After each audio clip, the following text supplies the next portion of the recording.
Monsoon का मौसम शुरू हो चुका था। आसमान में काले काले बादल छाए थे जो भयानक तौर से चमक रहे थे। दरवाजे पर ही बैठकर 5 साल का मोनू कविता पढ़ रहा था।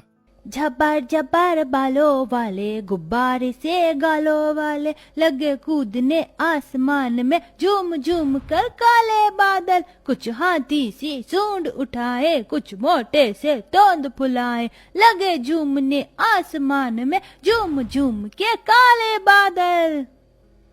अरे वाह भाई, तुझे तो आधी कविता याद हो गई है, बस आखिरी की लाइन याद कर ले। बबीता, मैं काम पर जा रहा हूँ। ठीक है जी। सुनो, आज जाना जरूरी है क्या? देखिए ना, बाहर का मौसम बहुत खराब हो रहा है। बहू बिल्कुल ठीक कह रही है। बेटा देख, बहुत ज्यादा बिजली चमक रही है, जैसे तेज की तूफानी बारिश होगी। माँ, अगर बारिश के चलते घर पर रुक जाऊंगा तो दाल रोटी कैसे चलेगी? जाऊंगा तो 4 पैसे कमा कर लाऊंगा, अगर नहीं गया तो बहुत नुकसान हो जाएगा। और अनाज की ट्रक आई है, रात में उसे लेके शहर जाना है। जैसे ही कमल अपने परिवार को छोड़कर जाने लगता है, उसके दोनों बच्चे मोनू रानी उससे लिपट जाते हैं। जल्दी आना पिताजी, हम आपका इंतजार करेंगे। मेरा बच्चा, मेरा प्यारा बच्चा, जल्दी आऊंगा। और जब आऊंगा तो तुम दोनों के लिए ढेर सारी चीजें लेकर आऊंगा। लेकिन उस रोज कमल के सिर पर काल मंडरा रहा था। पूरी रात मूसलाधार बारिश होती है, जिसके मारे उस गरीब परिवार का सोना दुर्लभ हो जाता है और छत जगह जगह से टपकने लगती है। माँ, पूरा फर्श तो गीला गीला है, हम कहाँ सोएंगे? चिंता मत करो बच्चों, मैं इसे सुखा दूंगी। लेकिन तभी बारिश का पानी उस गरीब के चौखट तक भर जाता है और धीरे धीरे दरवाजे के अंदर भरने लगता है। दोनों बच्चों की आंखें नींद से भर जाती हैं। मम्मी, मम्मी, मुझको बहुत जोर की नींद आ रही है, सुला दो ना। कहाँ पर सुलाऊं मेरा बच्चा? पूरे के पूरे घर में तो बरसात का पानी घुसा हुआ है। किराया देते हुए भी हर बार घर में बरसात का पानी ऐसे ही जमा हो जाता है। मकान मालिक जानबूझ के घर की छत की दीवार, फर्श कुछ नहीं ठीक करा रहा, ताकि हम गरीबों को खाली करवा सके। यहाँ से घर खाली करके जाएंगे भी कहाँ? महंगाई इतनी ज्यादा बढ़ गई है कि कहीं भी कमरा 4-5 हजार रुपए से कम का नहीं। बस ये तो झुग्गी ही 1000-1500 में मिल गया, वरना इस बरसात के मौसम में हमारे सर पर छत भी नहीं होती। बरसात का पानी साफ करते करते सुबह के 4-5 बज जाते हैं। तभी कोई तेज तेज में दरवाजा खटखटाता है। अरे खोलो रे खोलो, अरे जल्दी खोलो दरवाजा। ये तो मकान मालिक की आवाज लगती है, मगर यह सुबह सुबह आकर गदर क्यों मचा रहा है? मैं देखती हूँ। बूढ़ी सास दरवाजा खोलती है। तब भी हल्की फुल्की बूंदाबांदी हो रही थी और मकान मालिक छतरी लिए खड़ा था। गंगा किसी बेबस की तरह हाथ जोड़कर बोलती है, माई बाप, आप इतनी सुबह सुबह यहाँ पर? अरे रहने दो, अब इस सबसे दाल नहीं गलने वाली। चलो बोरिया बिस्तर उठाओ और निकलो अपने अपने कच्चे कच्चे बच्चे लेकर। लेकिन क्यों सेठ जी? मेरे पति तो टाइम से किराया दे देते हैं। इसी महीने थोड़ी देरी हुई है, लेकिन आज वो कमा कर आएंगे तो पैसे दे देंगे। अरे लगता है किसी ने तुझको खबर नहीं दी। तेरा खसम मर गया है। कल रात को बरसात में अनाज की ट्रक लेकर जा रहा था। कुछ लोग बतला रहे थे कि पुल टूट गया और बरसात बहा ले गई, तो कुछ लोग तो ऐसा भी कह रहे हैं कि बिजली गिर गई और मजदूर समेत सब दर पर ही मर गए। ये सुनकर बूढ़ी गंगावती बेटे को खोने के गम में छाती पीट लेती है। हाय मेरा बच्चा, मुझको अपने संग में ले चलता। अरे ओ बढ़िया, मेरे मकान में रोना पीटना मत लगा। चलो फूटो निकलो भाई। बबीता अपने दोनों बच्चों का मुंह देखकर मकान मालिक के पैरों में सिर पटक देती है। ऐसा मत कीजिए, इस बरसात के मौसम में मैं गरीब अकेली औरत अपने छोटे छोटे बच्चों को लेकर कहाँ भटकूंगी? थोड़ी तो दया दिखाइए। अरे थोड़ी क्यों मेरी रसमलाई, अरे मैं तो पूरी दया दिखाने को तैयार हूँ। बस बदले में तुझको मेरा थोड़ा दिल बहलाना होगा। ये सुनकर बबीता उसे खींच कर चाटा मारती है, जिससे मकान मालिक गुस्से में लाल पीला हो जाता है। साली तेरी ये मजाल, तूने मुझ पर हाथ उठाया। खैर मना, मैंने सिर्फ हाथ उठाया है, तो जैसे को जूते खिलाने चाहिए। ये सुनते मकान मालिक बौखलाकर बबीता और उसके दोनों बच्चों को कीचड़ में धक्का मार देता है। इसी कीचड़ के लायक है तू।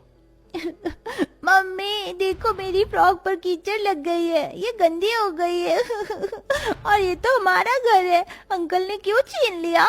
अब ये हमारा घर नहीं रहा। बिटिया चलो चलते हैं। हालातों की मारी दोनों गरीब सास बहू बच्चों का हाथ पकड़े बारिश में भीगते हुए सड़कों में इधर से उधर भटकने लगती हैं। कई घंटे गीले हुए गुजर जाते हैं। तभी एक फुटपाथ पर मोनू भुट्टा छिल्ली बेचते हुए देखता है। माँ मुझे जोर की भूख लगी है, भुट्टा खिला दो ना। मेरे पास पैसे नहीं है मोनू। माँ ज्यादा थोड़ी मांग रहा हूँ, बस एक ही दिला दो ना प्लीज। मैं और दीदी उसी में से आधा बांट कर खा लेंगे, दिला दो ना। बोलते हुए मोनू जोर जोर के रोने लगता है। अच्छा चुप हो जा, मैं जाती हूँ लेने। बबीता भुट्टे वाले के पास आती है। भैया जी एक भुट्टा देंगे? अरे बिल्कुल बहन जी, एकदम मस्त छल्ली भुट्टा है, 25 की एक पड़ेगी, बताओ कितना दूं? मेरे पास देने को पैसे नहीं है। अरे पैसे नहीं दिए तो क्या फ्री का भुट्टा खाओगी है? मेरे बाप दादा की खेती बाड़ी से तोड़कर थोड़ी न लाया हूँ, चलो भागो यहाँ से। ठेले वाला डांट कर भगा देता है। तभी एकदम जोर जोर से बादल गरजने लगते हैं और आंधी तूफान भी चलने लगता है और लोग अपने अपने घरों की तरफ भागने लगते हैं। लगता है बहुत जोर की बारिश आने वाली है, चलो घर चलते हैं। माँ मेरी आंखों में धूल पड़ रही है, देखो सब लोग अपने अपने घर जा रहे हैं, आप भी चलो ना। दादी उठो उठो ना। तभी बूढ़ी गंगावती रोते हुए बोली, कौन से घर जाएंगे बिटिया, घर तो है ही नहीं हम गरीबों का। माँ जी देखो बारिश होने लगी, सर छिपाने के लिए जगह ढूंढनी होगी। चारों एक स्टैंड पर आ जाते हैं। पूरी सड़क पर सन्नाटा छा जाता है। तभी पुलिस की एक जीप सड़क से जाते हुए अनाउंसमेंट करती है, सुनिए सुनिए सुनिए, मौसम विभाग ने जारी किया है, अगले एक सप्ताह तक रिकॉर्ड तोड़ बारिश होने वाली है, अपने अपने घरों में बने रहिए, सुरक्षित रहिए। तभी गरीब परिवार को स्टैंड पर देखकर पुलिस वाला डांट कर बोलता है, अरे तुम सास बहू के कान में धूल जम गई है क्या? हाँ सुनाई नहीं देता? बहुत तेज बारिश आने वाली है, चलो अपने घर जाओ। कहाँ जाए साहब, घर नहीं है हमारे पास, ये सड़क ही सहारा है। वो सब मैं नहीं जानता, लेकिन तुम यहाँ पर नहीं रह सकते, उठो वरना मैं डंडे मारूंगा। सहम कर वो लोग उस जगह से उठकर आगे चले जाते हैं। आसमान में बरसात के साथ साथ बड़े बड़े ओले गिर रहे थे। सुबह से शाम रात तक बरसात में भीगकर बेचारे गरीब परिवार वाले थर थर कांपे जा रहे थे। आचू, आचू। माँ मुझको बहुत जोर की ठंड लग रही है, घर चलो ना माँ। बोलते बोलते ठंड और बरसात की जकड़न में मोनू बेहोश होने लगता है। माँ माँ मोनू को कुछ हो गया है, देखो। मोनू मेरा बच्चा, आंखें खोल, खोल ना बेटा। माँ जी देखिए ना इसको क्या हो गया। बहू वो देख, वहाँ पर सर छुपाने की थोड़ी सुविधा है, वहीं चलते हैं। बरसात के कहर उस गरीब परिवार को कचरेदान में ले आता है जहाँ कूड़ा खत्ता पड़ा था। वो सब एक पाइपलाइन में बैठ जाते हैं। इधर बरसात लगातार बरसती जाती है। मोनू मेरा बेटा उठ जा, घर चलना है, उठना। हे भगवान बड़ा निर्दयी है तू, हर मौसम में बस गरीबों को ही सताता है। हिम्मत हारती हुई बबीता टूटे दिल से भगवान को बहुत कोसती है और रो रो कर मोनू का हाथ पांव मलती है। तब जाकर वो आंखें खोलता है। इसी तरह से एक दो दिन उन्हें ऐसे ही बेघर होकर बगैर खाए पिए पाइपलाइन में काटना पड़ता है। उधर अमीर तबके के लोगों के लिए बरसात का मौसम सुहानी खुशियां लाता है, जो अपने बंगलों और ऊंचे मकानों में मौज मस्ती में थे। माँ मुझे बहुत जोर की भूख लगी है, पेट दुख रहा है। भूख तो लगेगी ही मेरी बच्ची, कुछ खाया नहीं, यहीं रहो, मैं कुछ खाने का इंतजाम करती हूँ। बारिश में भीगते हुए बबीता कचरा बीनने के लिए निकलती है, जहाँ कूड़ेदान में भी घुटनों तक पानी भरा पड़ा था। वो जैसे ही पाँव डालती है, कांच का टुकड़ा उसको चुभ जाता है। माँ मेरा पैर, लगता है कांच चुभ गया। किसी तरह गरीब बहू थोड़ा बहुत कूड़ा बेचकर 10-20 रुपए में डबल रोटी लाकर बच्चों को खिलाती है। जहाँ एक तरफ गरीब परिवार का नसीब था जो कचरे में पड़े थे, वहीं दूसरी तरफ सड़क पार अमीरों की चमचमाती कोठियां थीं। धीरे धीरे बारिश की मात्रा इतनी ज्यादा बढ़ जाती है कि पाइपलाइन में भी पानी भर जाता है। बहू अब तो इस जगह में भी पानी आ गया, अब यहाँ से कहाँ जाएंगे? घर तो पहले ही छीन गया और इतने पैसे भी नहीं है कि दोबारा घर बना सके। तभी बबीता आसमान में पक्षियों को तिनका लेके जाते देखती है।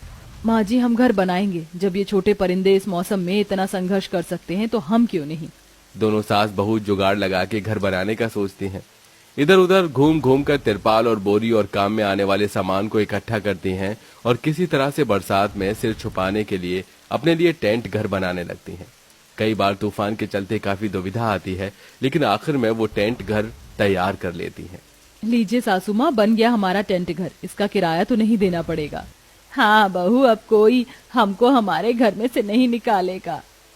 नहीं, ये हमारा घर है, गरीब ही सही, ऐसा कहते हुए दोनों की आंखों में गम के संग एक संतोष भी था। चारों टेंट घर के अंदर जाते हैं और दोनों सास बहू खूब मेहनत करती हैं और 1 साल के अंदर अपने लिए एक छोटा मोटा पक्का घर बना लेती हैं, जिससे फिर उन्हें कभी बरसात में बेघर न होना पड़े। लेकिन अभी मॉनसून का मौसम लाखों लोगों का घर हर साल उनसे छीन लेता है, जो रोड साइड में रहने के लिए मजबूर हैं।